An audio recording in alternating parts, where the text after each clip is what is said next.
Oke. Di pertemuan satu ini,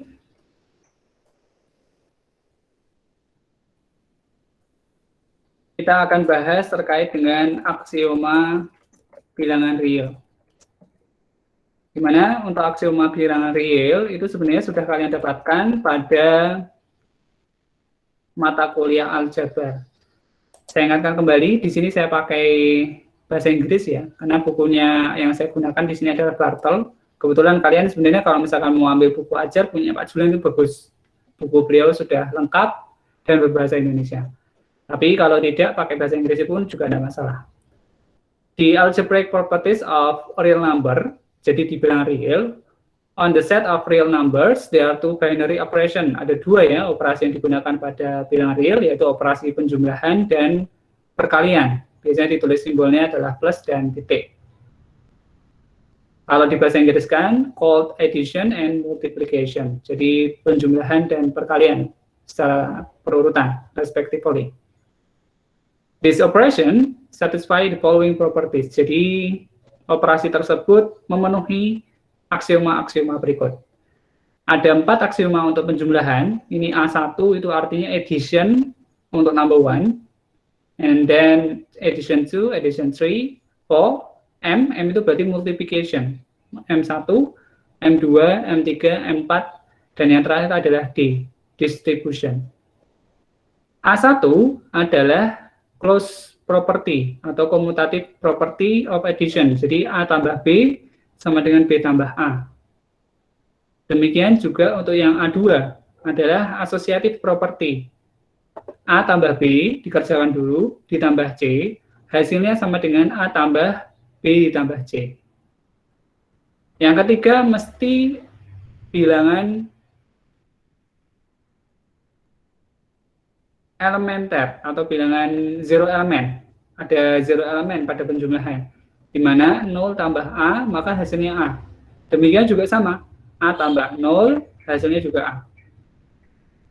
Yang keempat adalah inverse. Kalau inverse penjumlahan, maka dia adalah negative elements. Kalau tadi A3 itu identitas, kalau yang keempat adalah inverse. Jadi berlaku A tambah negatif A sama dengan identitas, yaitu 0. Demikian juga kalau negatif A tambah A, hasilnya juga 0. Multiplication sama, berlaku komutatif, berlaku asosiatif, punya identitas yaitu 1, kemudian punya inverse yaitu sepernya atau A inverse gitu. Sehingga masing-masing punya 4. Addition ada 4, multiplication ada 4. Tentunya harus close ya. Close itu artinya dia sifat tertutup terhadap bilangan real. Kalau dia memenuhi sampai ke D, maka kita namakan distribution di bawah ini A kali B tambah C, maka A tambah kali B tambah A kali C. Atau sama, B tambah C kali A adalah B kali A ditambah C kali A. Ini sifat distributif. Memenuhi semua ini, maka kita namakan sebagai lapangan. Kalau nanti ditambahkan dengan sifat lain, maka nanti jadinya ring. Gitu ya. Jadi, ini adalah basic aksiom dari bilangan real. Dihafalkan. Sekarang, supaya nyambung dengan apa yang kita pelajari barusan, maka kita coba kerjakan. Jika A, Z, dan A adalah anggota dari R dengan Z ditambah A sama dengan A, maka buktikan Z sama dengan 0. Jadi kita akan buktikan bahwa dia adalah 0. Saya tulis ulang di OneNote saya.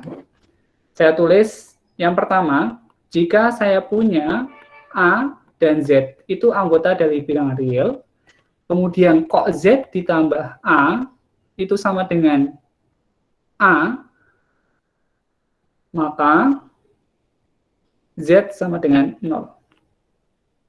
Untuk mengerjakan ini, di analisis real tidak sama dengan apa yang kita lakukan pada mata kuliah kalkulus, di mana kalau kalkulus tinggal ngitung, ketemu hasilnya, pakai kalkulator ketemu hasilnya, pakai GeoGebra ketemu grafiknya. Tapi kalau di analisis real, ini adalah mata kuliah yang melatih cara berpikir, cara merasionalisasi. Maka langkahnya mesti kalau dianalisis adalah bukti. Buktikan. Buktikan apa? Z sama dengan 0. Makanya, jadi kalau kita punya P, maka Q yang kita buktikan Q-nya. Kita punya P. Premis P-nya adalah ini. Z ditambah A sama dengan A. Buktikan. Untuk buktikan, sebenarnya kalau di aljabar kita kenal sifat kanselasi ya. Ada Z ditambah A sama dengan A. Oh yaudah, berarti Z ditambah A, kedua ruas ditambahkan negatif A. A ditambah negatif A. Oh ini sifat inverse, berarti A 4. Apal ya? A1 tadi komutatif, A2 tadi asosiatif, A3 tadi identitas, A4 adalah inverse. Dari sini ditemukan Z ditambah 0. Hasilnya adalah 0. Ini A3 karena identitas. Sehingga Z tambah 0, hasilnya Z. 0 tetap di kanan. Ini A3 lagi. Sehingga terbukti Z sama dengan 0. Cara ini boleh. Boleh digunakan. Namun, kurang cantik. Kurang cantik ya. Pembuktiannya kurang cantik. Walaupun sebenarnya boleh. Prinsip kanselasi yang kita kenal, kedua ruas dikurangi dengan negatif A, itu boleh digunakan. Cuman ada kelemahannya. Apa kelemahannya? Kelemahannya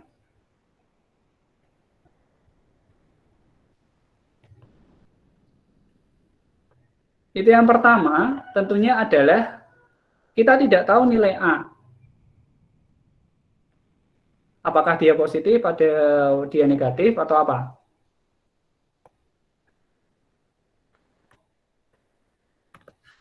Atau jangan-jangan dia bilangan-bilangan real yang ternyata imajiner, tidak bisa diinputkan di sini meskipun dia sudah dibatasi dia bilangan real ya, tapi kita tidak tahu nilainya, sehingga ini agak kekurangan. Yang kedua, dia tidak teratur ya, tidak teratur. Kenapa? Karena bisa jadi pas buktikan ternyata walaupun pakai kanselasi ada aksioma yang tidak tercover di situ.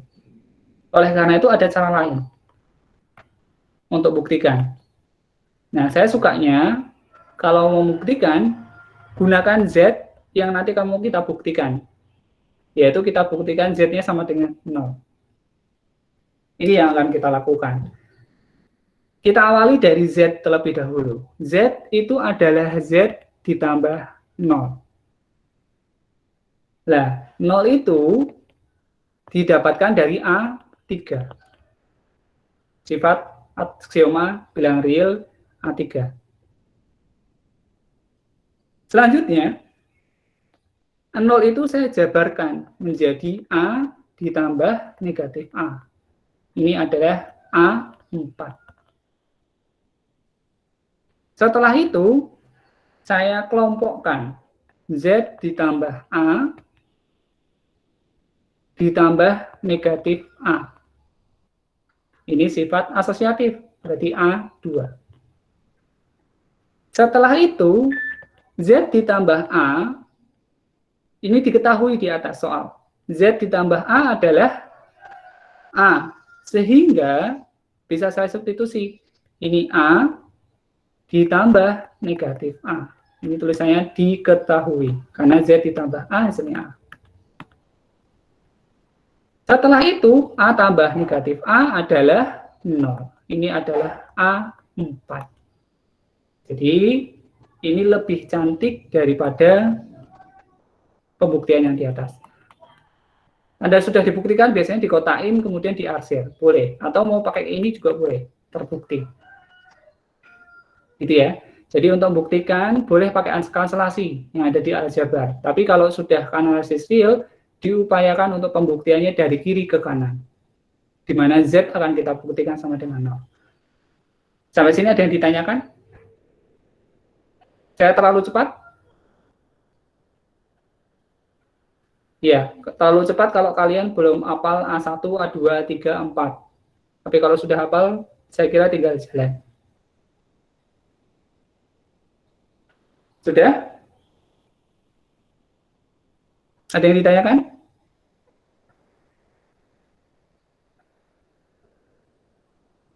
Halo, ada yang ditanyakan? Mohon maaf Pak, izin bertanya. Silakan. Itu tadi yang kotaan akhirnya sama simbol itu di sebelah situ Pak, apa gimana?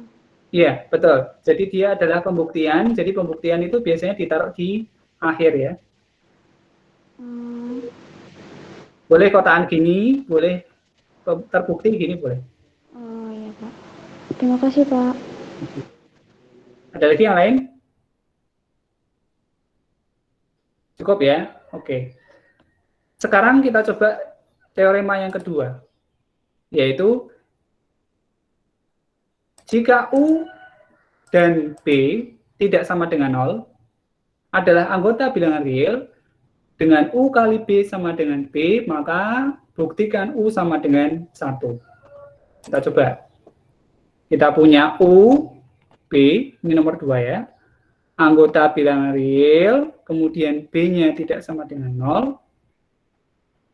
U kali B hasilnya 1. Maka yang akan kita buktikan maka ya, then-nya U-nya sama dengan 1. U-nya sama dengan 1. Bukti. Yuk, kita biasakan. U sama dengan nanti hasilnya adalah 1. Langkah pertama. Ada yang tahu? U sama dengan U dikali U sama dengan U dikali 1. Ini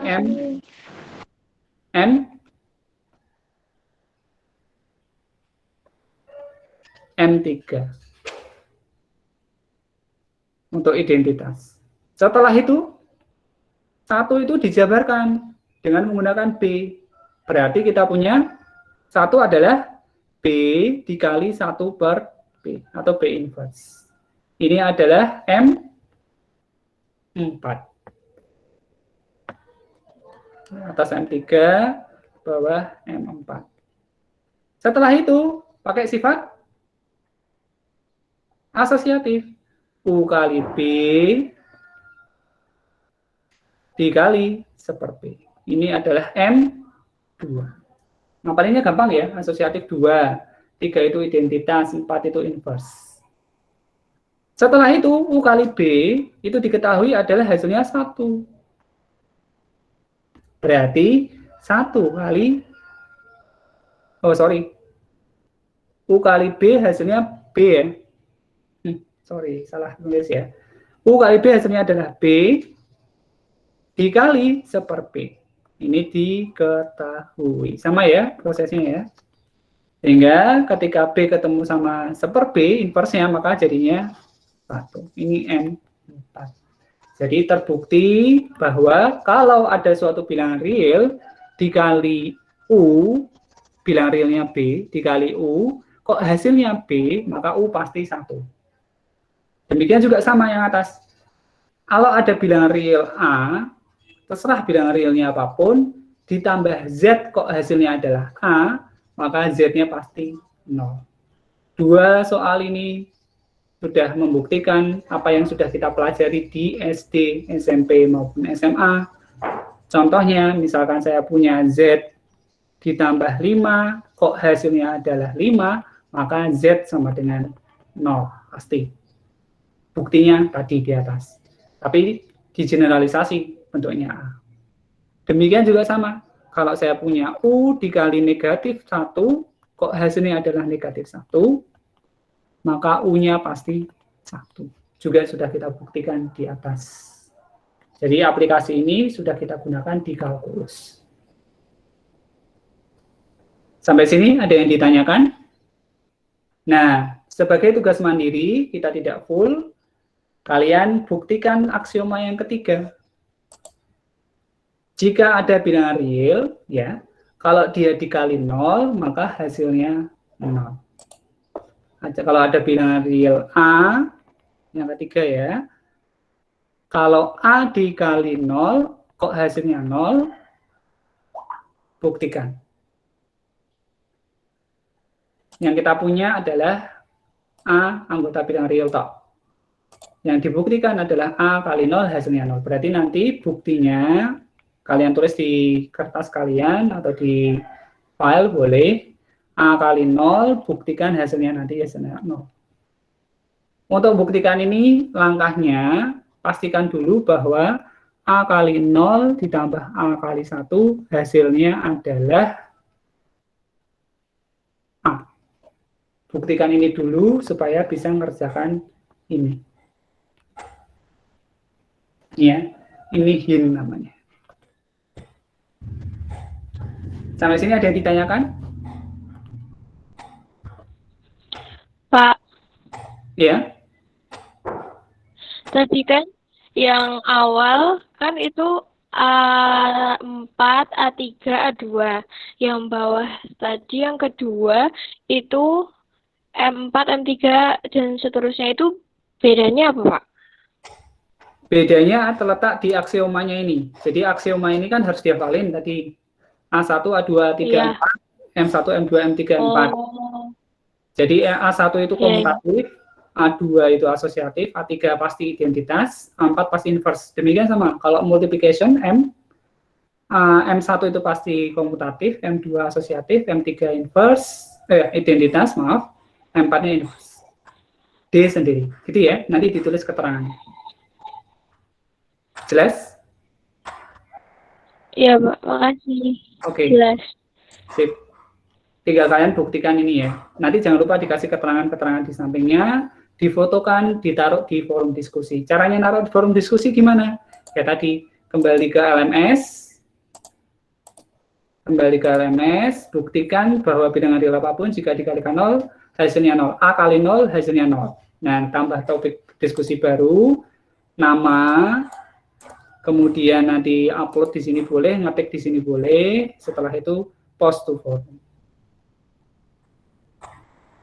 Gitu ya, sampai sini mungkin ada yang ditanyakan?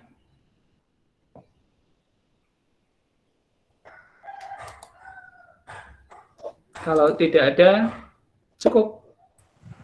Bye.